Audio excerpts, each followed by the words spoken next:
All right. So for the next issue in gynecology, we should be looking at is what is known as what anovulation.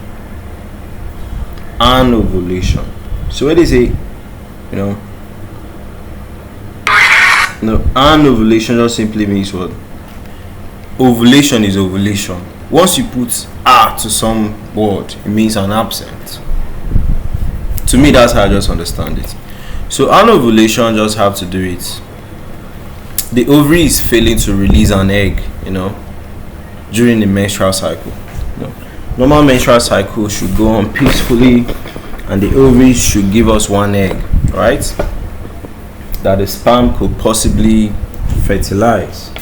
Okay, but when you have this activity coming,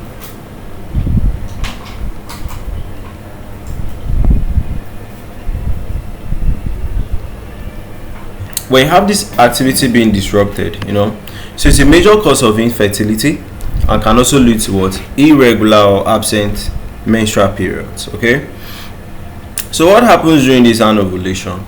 All right, the hormonal signals that trigger ovulation, like what? Follicle stimulating hormone, luteinizing hormone, they're usually disrupted. So without ovulation, the body doesn't produce the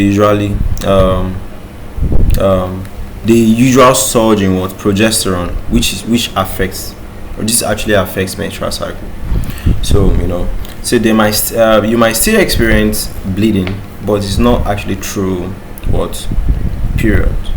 It's anovulatory bleeding. That's what they call it. So symptoms that actually come in anovulation is what? Things that such a person that have this issue might experience include things like irregular periods. So the periods are not regular. Even if you want to track them, they are not regular. Sometimes there's no periods in some people. So some people no period at all. Some people very small period. All right. So most people, all of them, they have a lot of issues trying to actually deliver. All right. There's lack of ovulation signs. Okay. Causes of anovulation is hormonal imbalance, right? So high prolactin, thyroid function is what disrupted. That's thyroid dysfunction. Polycystic ovarian syndrome, stress, excessive exercise, right? Premature ovarian insufficiency or menopause.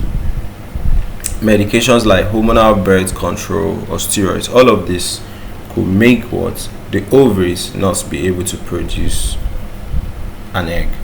So diagnosis, if they want to actually check what is the cause of this, they might have to do what? A test to check for the levels of all these hormones. So from the levels of those hormones, if it is too high or too low, they get to dictate what is the issue. Ultrasound, so they can do it just to examine how the ovaries are, the uterine lining, right? Ovulation tracking. This one basically they are just trying to track your menstrual cycle all over again. Treatment involves the lifestyle changes where you have to adjust on one or two things, like they'll tell you some foods you should be eating or not. All right, manage your stress, moderate your exercise. Ovulation inducing medications.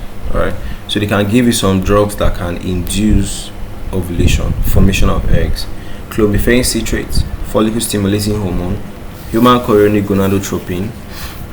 If there's any underlying issue, they should just try to treat it. All right, then assisted reproduction too.